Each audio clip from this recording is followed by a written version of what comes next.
The Scourge by Roberto Calas. I have to add the author name there because The Scourge is actually a pretty common name for books. But this is a book about knights fighting a bunch of zombies in medieval England.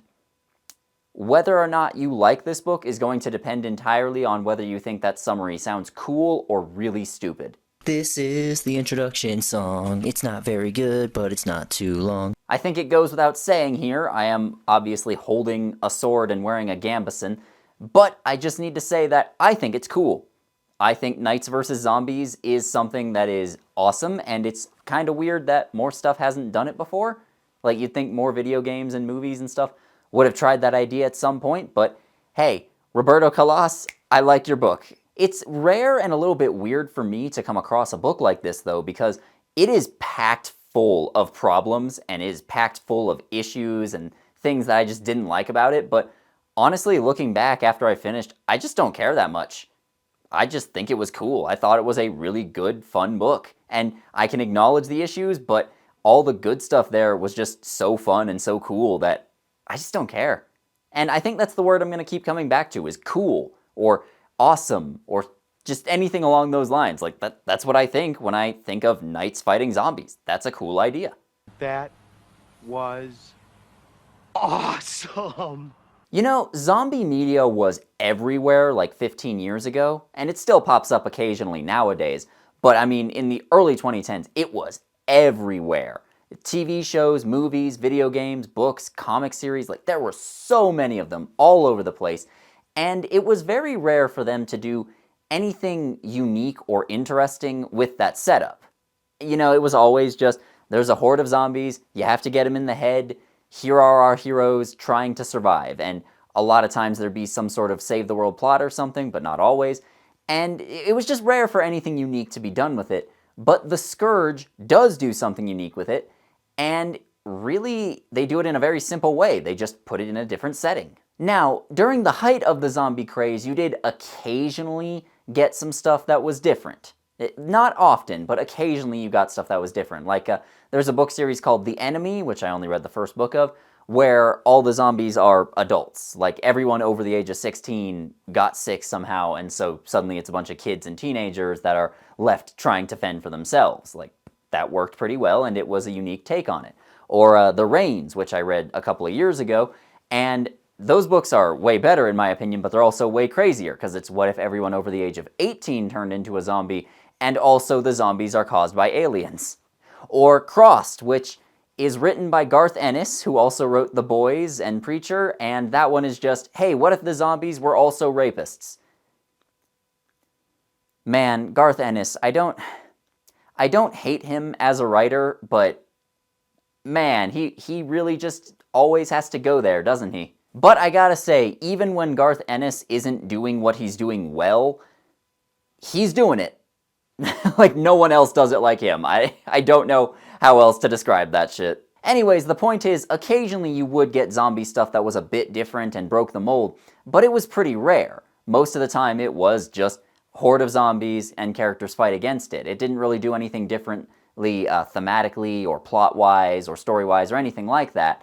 But The Scourge does it differently as well. It's about a knight named Sir Edward, and he is traveling north to a place called St. Edmund's Bury, which I believe is a real monastery, because before the outbreak his wife got holed up there and he thinks he's gonna go and rescue her.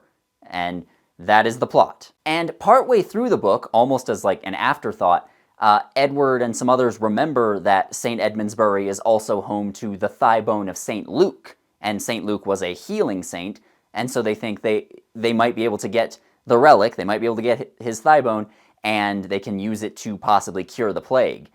But again, this doesn't play as big a role in the story as you might be led to believe, based on that, because they don't even remember it's a thing until, what, like 50 pages into the book, and it's very much an afterthought. That said, this is kind of the generic zombie story. You know, they're out looking for a cure or a vaccine, and they have to go on this dangerous journey to do it.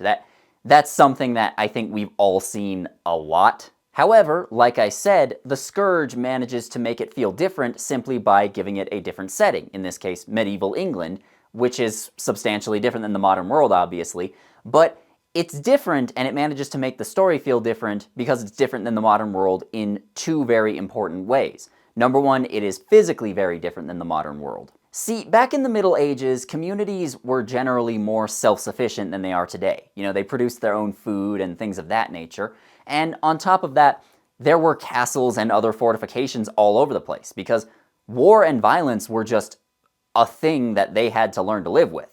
You know, and granted, this period of time, the book takes place in 1385, just to be specific, and at that period of time, yeah, England wasn't actively getting invaded by the Danes or anything anymore, but it was still the Middle Ages, and a lot of times physical safety had to be maintained with, you know, physical walls and physical fortifications. They just didn't have rule of law and standing armies and stuff and police that could protect them that way. So again, they had all these fortifications and stuff around, and they're more self-sufficient in terms of food and stuff. So a lot of individual communities get along okay when the zombie virus comes. Winning. At one point, Sir Edward remarks that England is no longer a centralized polity of any sort. It's just a bunch of islands of safety surrounded by a sea of zombies. And that does make sense. Like, they come across these individual towns with dozens or sometimes hundreds of survivors living in them still, and no one remarks and thinks that's weird because, yeah, most communities would probably have been okay. It's really just the breakdown in travel and communication that would be the biggest threats to people back then. On top of that, England at that time was obviously much less populated. There were only a couple million people, I think, at this time period.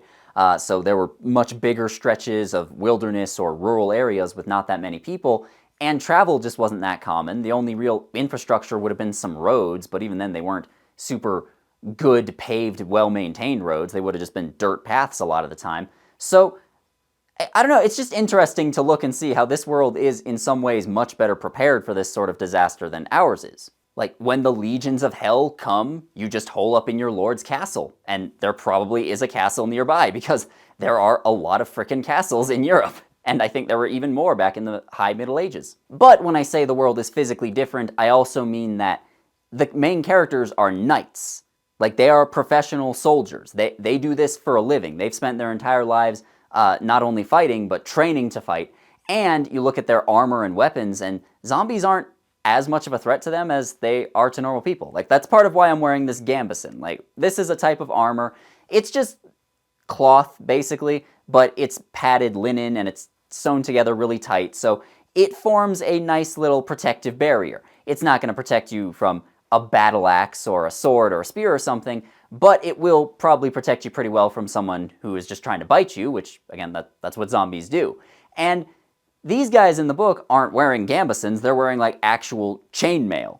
You know, they have metal, steel armor protecting them, and their weapons are, like, swords and maces and lances and stuff, which are very, very good at tearing apart human flesh and bone. So go back to the club. I should also take a moment to mention that these zombies seem to be the kind that are still technically alive, so you don't have to hit them in the head to take them down. Like, characters are mentioned killing zombies by, like, cutting their throats and stuff, so I think they're still technically alive, and that just puts them at even more of a disadvantage because they're even easier to kill with, again, swords, maces, axes, or anything along those lines. I think a lot of modern zombie stuff really sleeps on the idea of armor, because there's a scene in this book, actually there's multiple similar scenes in this book, where characters are surrounded by zombies and they turn out okay because they're wearing armor. Like, those guys aren't going to bite through steel chainmail. Like, it does actually make sense. Like, at first they kind of panic, but then they realize, okay, they can't hurt me,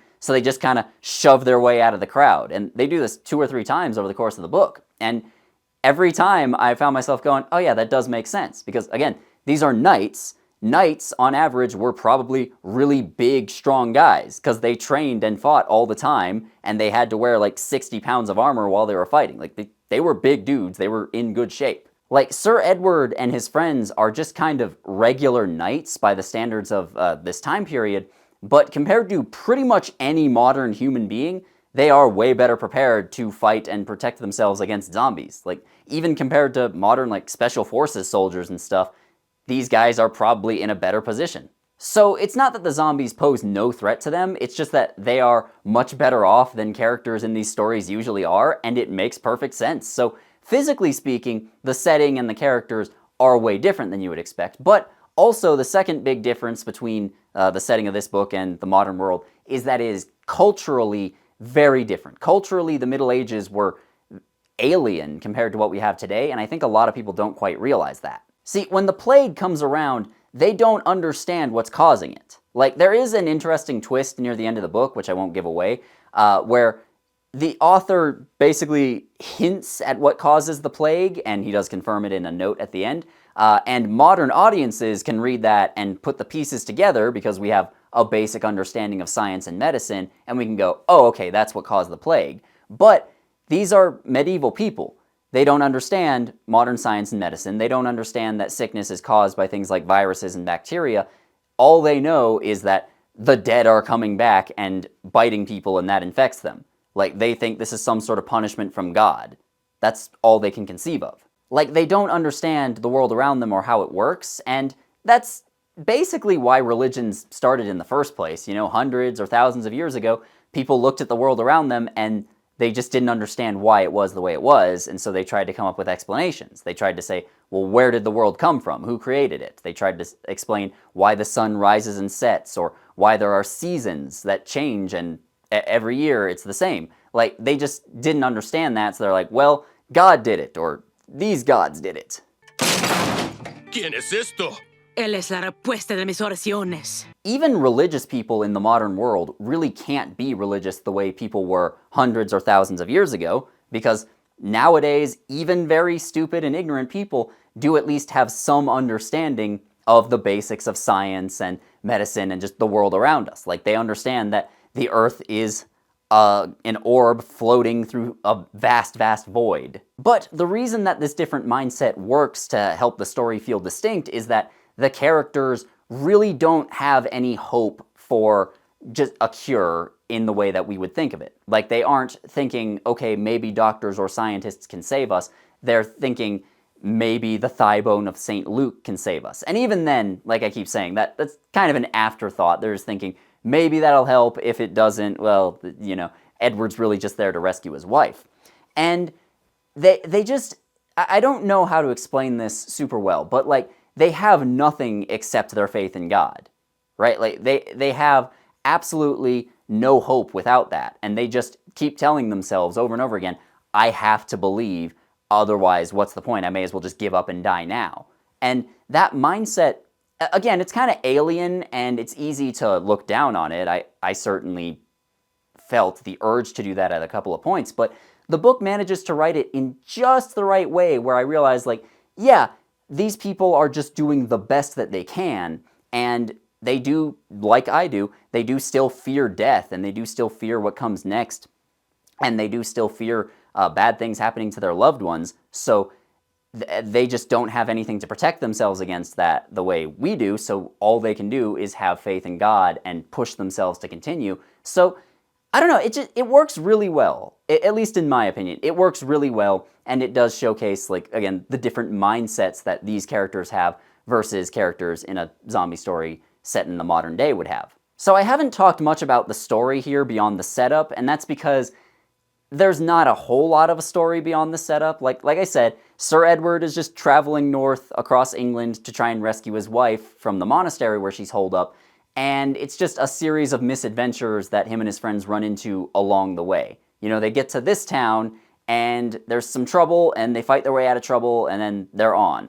And then they reach this other town, and okay, we need to cross the River Thames, so we need to convince the local lord here to give us a ride on his ferry across the river. How are we going to do that? Well, he wants something, so we have to help him out. Like, you know, it's just a series of small misadventures, and then it reaches the climax, and like, it's not bad. I thought individually each of these small stories worked pretty well, but there's not a whole lot of escalation, and it doesn't feel like the stakes are rising until near the very, very end. Now, that may have been deliberate on the author's part, because a lot of old myths and fables are written that way. Like, the Odyssey is a pretty good example. You know, the Odyssey is all about Odysseus trying to get back home to Ithaca, but along the way he just keeps running into trouble, and stuff keeps stopping him from being able to go home. And so it's just a series of disconnected adventures, and a lot of old myths and fables are written that way. Maybe that's what Roberto Calas was going for with the Scourge. If so, I guess he did capture that feeling pretty well. It's just not really my favorite thing. That said, like I said a minute ago, all of the individual little short stories do work pretty well. I think they all work pretty well to have a beginning, a middle, an end. They all have good little brief antagonists that fight the heroes and thwart them for a little while, and the heroes have to either outfight them or outsmart them. I think it works pretty well. And again, if you like the Odyssey and similar stories that are told that way, then you would probably like this. The main one that stands out in my mind that I want to talk about is... Alright, there's no dancing around this. At one point, the characters find a zombie brothel. Ah! What the fuck? And I'm not making that up. That is just as weird and horrifying as it sounds. Like, they're just walking past a field and they see what they think is a group of men raping a woman, so they intervene to go and stop them and save her, but then they realize that the woman is a zombie, or plaguers as they call them in this book, and then they stop and go, guys, what the hell are you doing? And one of the guys manages to get a hood over the zombie woman's head and pulls her into a barn and chains her up, and they see a bunch of other zombie women are chained up there too, and he's just like, yeah, I figured, hey, I could just kidnap and hold them here, and then other guys will pay to have sex with them. What the fuck? Anybody remember Pariah? I read this book a couple of years ago. This is also a zombie story with a lot of weird, fucked up, edgy shit in it for no reason. It's not good. It's a terrible book. 0 out of 10. Do not recommend.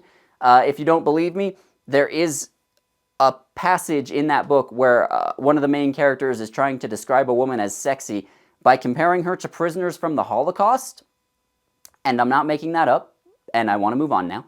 But yeah, that bit in the Scourge with the zombie brothel is gross and fucked up, but it actually works pretty well in the Scourge, where that sort of thing would not have worked in Pariah for a couple of reasons. Number one being that the characters react to it in a normal and understandable way. Like, they see that and they go, hey, dude, what the fuck is wrong with you? And he basically tries to defend himself by saying, well, what, they're basically just animals now, it's fine. Okay, but that's worse. I mean, you do get how that's worse, right? I don't think that makes him sound better. I'll be honest with you, I don't think that makes him sound any better. And Edward tells this guy, look, I don't have time to deal with you. I'm gonna rescue my wife, and then I'm gonna come back through this area on my way back down south, and if you're still doing this, I will kill you on my way back south.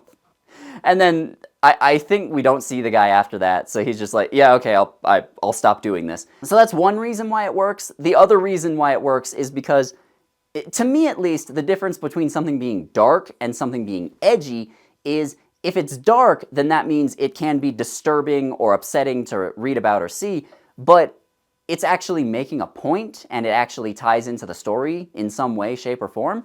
Whereas if it's edgy, it's just there for shock value. Again, Garth Ennis that's probably the biggest problem with his writing, is that sometimes he's dark and it works pretty well, other times he's edgy and it just comes across as obnoxious. But without getting into spoilers, the zombie brothel does actually come back a couple of chapters later, and it is more important in the next short adventure that Sir Edward and his friends run into. And on top of that, yeah, I guess I can see some people doing this sort of thing after the apocalypse. I don't wish that I could see that sort of thing happening, but yeah, there are dudes out there who would do that. And I know some of you are probably wondering, so I will just confirm that no, you do not get infected with the zombie plague if you have sex with a zombie. Small blessings. That's nasty. Outside of that, I thought the characters worked pretty well here. Like, a lot of them are, again, only there for a chapter or two, and then they just kind of get cast out of the story because they're not important anymore. So largely, the story is just about Sir Edward, the protagonist, and his two friends who go along the journey with him. And Edward is a pretty simple character, but he works. Like, he's very gruff and straightforward about all of his opinions. He's willing to break rules if he feels it's necessary. He absolutely loves and adores his wife, but he also cares deeply about his friends. Like, there's a passage early on in the book where it's mentioned that he said he was going to go north to rescue his wife, and that was actually in defiance of the king and in defiance of the bishops that told them, no, do not go to the north. That's where the epicenter of the plague is, but he's doing it anyways, and he got 14 friends to volunteer to go along with him, but he couldn't bring himself to get all of them in trouble, so he just... It would have been easier to just draw straws, and then he took along his friends Tristan and Morgan, but instead of drawing straws, he baked 14 cakes, and 2 of those cakes had a bean in them, and the 2 guys who had a bean in it went with him. I don't know why he did it in such an extra way, but, you know, the point is, he does love his friends, and he does care deeply about them, as well as his wife. As for his wife, she is not a character, she is a prop. Her name is Elizabeth. What do I know about her? She is Edward's wife. She is tall and slender and has long, slender fingers. And that is it. Like, she exists as a prop. That's all there is to her. But his friends Tristan and Morgan are also simple characters, but they're good, simple characters. Like, Morgan is very, very religious, and it's mentioned that he was a priest before he became a knight. I'm sure that sort of thing did happen occasionally, but I doubt it was common. But whatever. It was mentioned that Morgan is a priest before he became a knight, and so he's still very, very religious. And Tristan is not. In fact, he spends time mocking the idea of religion sometimes, which... Okay, I don't find it hard to believe that there could be one guy like this in the Middle Ages. I just don't think he would be so open about how he thinks and how he feels, because that'd be a good way to get beheaded or burnt at the stake. That said, they have a bit of a rivalry, but they are still the best of friends, and they will still go through hell to rescue each other and to save each other, so it works pretty well. And later on, they kind of introduce another rival for Morgan. They meet a Moorish Muslim guy named Juri, I believe that's how you pronounce that, and Juri, by all accounts, is like a super nice, chill guy. He helps them out, but Morgan just doesn't like him, and they don't go into a lot of detail about it, but it's implied that, again, it's just because he's Muslim, really. And Juri, on the other hand, is actually pretty nice and chill towards Morgan, which does make sense, because he's a Muslim guy that's been living in medieval England surrounded by Christians for a while at this point, so he's more used to them than they are to him. That said, I do like that kind of rivalry, you know, kind of a Legolas and Gimli type thing, where 2 characters seem like they should be friends, but they just can't be friends because of underlying bigotries, but then over time, by working together and traveling together, they see the humanity in each other and they decide, you know what, yes, we are comrades. I don't care if you're an elf or a Muslim or whatever else, I still like you, you are my friend, and I will help you. I thought I'd die fighting side by side with an elf. What about side by side with a friend? I could do that. Like, I love seeing that sort of relationship develop between characters. It always warms my heart. And I just wish they spent more time on it in this book, because I know Morgan and Juri are not the main characters here, but I wish that they'd just gotten some more screen time and we developed their rivalry a bit more. That way it would hit harder when they became friends later on. There's not much of an overall antagonist to this story. Like, there's one recurring antagonist who the characters kind of screw him over early on, and so he keeps coming back to try and find them later. But he's like a minor villain, really. And I like that there's no major antagonist to this story. Like, years ago I made a video called Zombie Stories Do Not Need Human Villains, because, yeah, they really don't most of the time. I feel like that's a crutch that writers have learned to rely on too much. I think it's better for the heroes to just be worrying about societal collapse and just be worrying about the zombies as they go to achieve whatever goal they're trying to achieve. I don't have a whole lot else to say there. It's just this book doesn't really have a single antagonist, and I think that works to its benefit. Now, quite possibly the biggest issue that I have with this book and that others are going to have with this book is the prose, like the way it's written. I don't think it's very good. Now, this is a very short book. It's less than 300 pages, and a big part of the reason for that is because the descriptions are...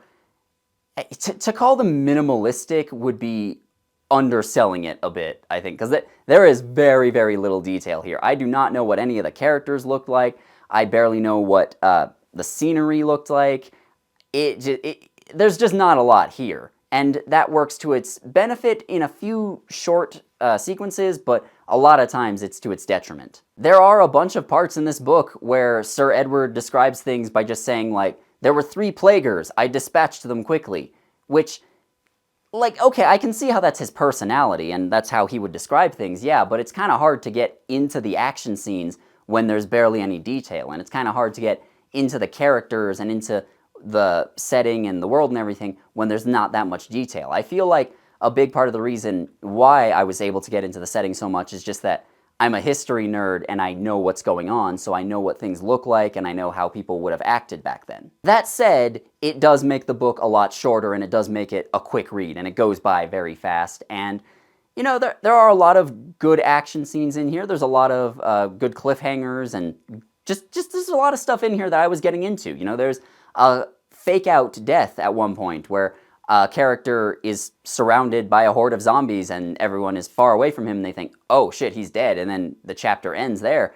And I actually went to bed after reading that and I was genuinely thinking like, wow, yeah, they actually just killed that guy off. That surprised me. But then he comes back in the next chapter and he survives. So I feel like if the book can really mislead me that well, it must be doing something right. But I have already rambled too long, man. Like, I could have just made this review 10 seconds long. This book, The Scourge by Roberto Calas, is about knights fighting zombies in the High Middle Ages. If that sounds cool to you, you will probably like this book. If that sounds kind of stupid or you're just not into it for whatever reason, then you're probably not going to like this book. It really is that simple. As for me, I think Knights vs. Zombies is really, really cool. That's all I have to say. Please like the video, comment, and subscribe. Check out my merch store if you haven't done that already. Maybe buy a shout out for me on Cameo if you feel like doing that. If you don't feel like doing that, check out my Patreon page or become a YouTube channel member. I'm done self-promoting now. Goodbye.